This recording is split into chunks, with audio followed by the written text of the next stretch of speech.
আসসালামু আলাইকুম। কেমন আছেন বন্ধুরা? আশা করছি সবাই ভালো আছেন। Welcome back to my channel Abiha Meherin blog. এই তো এটা শুরু করলাম আর কি ঈদের একদিন আগে থেকে মায়ের বাসায় যাচ্ছিলাম, তো যেতে যেতে একটু ভিডিও করলাম। এই তো মায়ের বাসায় যাচ্ছি ঈদ করতে। তো সবাইকে জানাই ঈদ মুবারক। যেহেতু সবাইকে ঈদ মুবারকের শুভেচ্ছা দেওয়া হলো না, আর এটা ছিল ঈদের দিন সকালে, এটা ছিল আরেকজনের গরু আর কি। তো আমি একটু ভিডিও করলাম। আর এই তো আমাদের গরুটা, এই তো ফটোটা শেয়ার করলাম আমাদের গরুর আর কি। গরুটা আনা হয়েছিল, এই তো। তো আমি গরুটার ভিডিও ফটো দিতে ভুলে গেছিলাম, তো মাঝখান দিয়ে আর কি একটু এড করে দিলাম ফটোটা। এই তো এটা ছিল ঈদের দিন সকালে। এই তো আমাদের গরুটা অলরেডি জবাই করা হয়ে গেছে, কসাইরা কাটতেছে গরু। তো আমি আর কি একটু ভিডিও করলাম, আপনাদের সাথে শেয়ার করব বলে ঈদের দিনটা কি করলাম সেটাই আর কি একটু করে আপনাদের সাথে শেয়ার করছি। এই তো দুপুরের দিকে আর কি গরু জবাই করা হয়েছিল, আর বিকাল 5-4টার মধ্যে সব কিছু আর কি শেষ হয়ে গেছে। আর এই তো গরুর মাংসটা ভালোভাবে এটা হচ্ছে গরুর কলিজা রান্না করা হচ্ছে। তো গরুর কলিজাটাকে ভালোভাবে ধুয়ে পরিষ্কার করে নেওয়া হয়েছে। তো রসুন বাটা দিয়ে দিল, এখন আদা বাটাটা দিয়ে দিচ্ছে। তো আমার মা কীভাবে এতগুলো মাংস আর কি রান্না করলো সেটাই আর কি আপনাদের সাথে শেয়ার করছি। কুরবানি মাংসটা আর কি এক একজনের রান্নার প্রসেসিং তো এক এক রকম হয়ে থাকে, তার জন্য একে তো এখন আদা বাটা রসুন বাটাটা দিয়ে দিচ্ছে। এখন দিয়ে দিচ্ছে হলুদের গুঁড়া, এই তো হলুদের গুঁড়োটা দিয়ে দিল। এখন দিয়ে দিচ্ছে লাল মরিচের গুঁড়া। তো প্রথমে আর কি কলিজাটাকে মাখিয়ে নিচ্ছে, তারপর আর কি গরুর কলিজা আর মাংস কিছু মিক্স করে আর কি রান্নাটা করবে। তো এটা এখন দিয়ে দিচ্ছে জিরের গুঁড়া, জিরা ধনিয়ার গুঁড়া। এটা দিয়ে আবার হাত দিয়ে একটু ভালোভাবে মাখিয়ে নিচ্ছে সব কিছু একসাথে। এই তো হাত দিয়ে ভালোভাবে মাখিয়ে দিচ্ছে যেন সবগুলো মাংসের গায়ে আর কি মশলাটা ভালোভাবে লেগে থাকে, তার জন্য আর কি। এই তো ভালোভাবে হাত দিয়ে মাখিয়ে নিতে হবে, হাত দিয়ে মাখিয়ে নিলে ভালোভাবে ভালো হয়। এই তো এখন দিয়ে দিচ্ছে সয়াবিন তেল পরিমাণ মতো। এই তো সয়াবিন তেলটা দিয়ে দিল। এখন দিয়ে দিচ্ছে পেঁয়াজ, এখন দিয়ে দিচ্ছে এই তো পেঁয়াজ কুচিটা দিয়ে আবার হাত দিয়ে ভালোভাবে মাখিয়ে নিচ্ছে। তো যেভাবে আর কি আমার মা রান্না করছে কুরবানির মাংস সেটাই আর কি আপনাদের সাথে শেয়ার করছি। এই তো হাত দিয়ে ভালোভাবে মাখানো হয়ে গেছে। এই তো দেখতে পাচ্ছেন অনেক একটু সময় নিয়ে আর কি হাত দিয়ে মাখিয়ে এরপর আবার লবণটা দিয়ে দিচ্ছে। এই তো লবণ দিয়ে আবারও হাত দিয়ে ভালোভাবে মাখিয়ে নিচ্ছে। তো কলিজা মাখানো শেষ, এখন গরুর মাংস মাখাবে।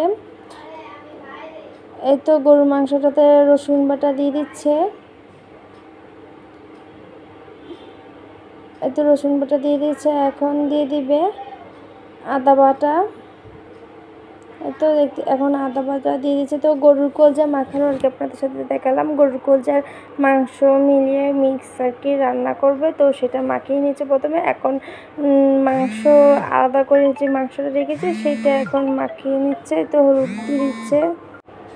এই তো সেমভাবে আর কি মাখিয়ে নেওয়া হবে এই মাংসটাকেও। তো এখন হলুদ দিয়ে দিল, এই তো এখন আবার লবণ দিয়ে দিচ্ছে। এই তো এখন দিচ্ছে লাল মরিচের গুঁড়া পরিমাণ মতো। এখন দিয়ে দিচ্ছে জিরা ধনিয়ার গুঁড়াটা, এই তো ধনিয়ার গুঁড়া দিয়ে দিল। এরপর এখন হাত দিয়ে ভালোভাবে মাংসটাকে মাখিয়ে নিচ্ছে আস্তে আস্তে, যেহেতু মাংসটা হাড্ডি আছে তার জন্য আর কি আস্তে আস্তে মাখিয়ে নিচ্ছে। তো পেঁয়াজ কুচি দিয়ে দিল। এখন দিয়ে দিচ্ছে সয়াবিন তেল, তো সয়াবিন তেল দিয়ে দিল।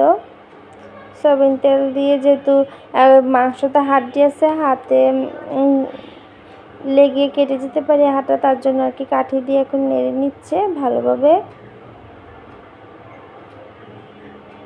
এই তো একটু করে আর কি আপনাদের সাথে সব কিছু একটু করে ভিডিওটা শেয়ার করলাম।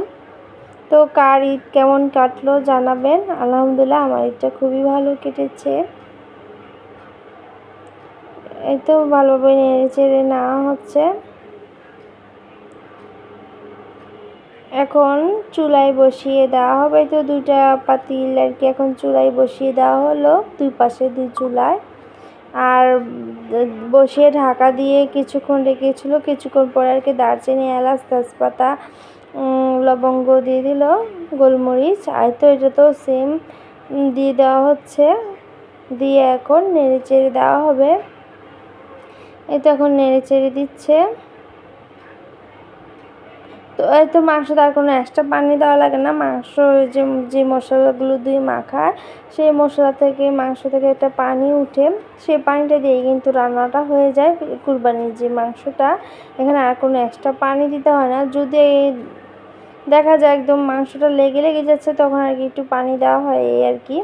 এই তো কলিজাটাকেও এখন নেড়ে দেওয়া হচ্ছে। তো আমার মায়ের হাতের রান্না কেমন লেগেছে আপনারা কমেন্ট করে জানাবেন। এই তো ঢাকা দিয়ে দিল।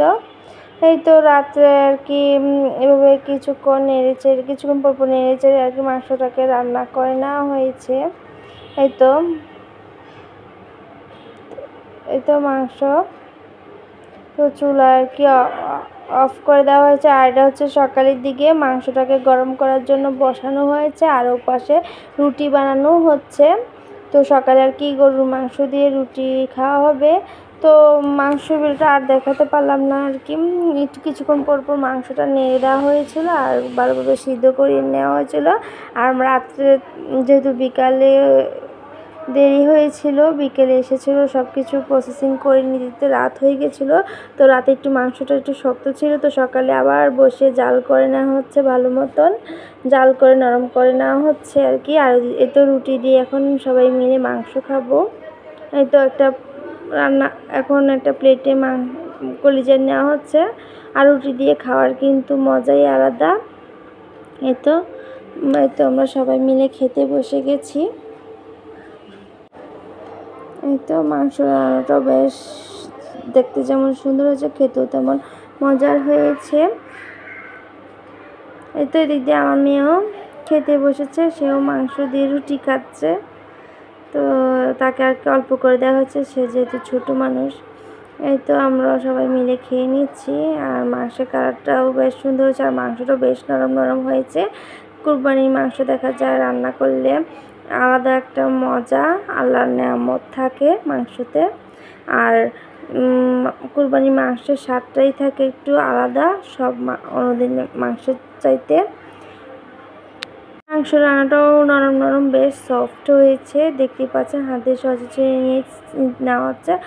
আর মাংসটা নরম নরম রান্না হলেই দেখা যায় বেশি খেতে ভালো লাগে গরুর মাংসটা। তো গরুর মাংসের কলিজা মিক্স করে রান্না করলে সেটা আরও বেশি ভালো লাগে খেতে। তো এখানে নিরালা যে গরুর মাংসটা রান্না করা হয়েছিল, সেই মাংসটাও সকালে বসিয়ে দেওয়া হচ্ছে, যেহেতু মাংসটা একটু শক্ত ছিল। এই তো সকালে গরম করে জাল দিয়ে নরম করে নেওয়া হচ্ছে। আর মাংস যত জাল দেবে যত নরম হবে তত আর কি টেস্ট। এই তো এটা নাস্তা খাওয়ার পরে আর কি মাংসের পাতিলাটা বসিয়ে দিয়েছিল চুলায়। এই তো কিছুক্ষণ পর আর কি নেড়ে নেড়ে দিচ্ছে যাতে লেগে না যায়। আর মাংস রান্নাটা দেখতে যেমন সুন্দর, খেতেও খুবই ভালো লেগেছে মায়ের হাতের রান্না। এই তো আজকের ভিডিও পর্যন্তই। সবাই ভালো থাকবেন, সুস্থ থাকবেন। আল্লাহ হাফেজ।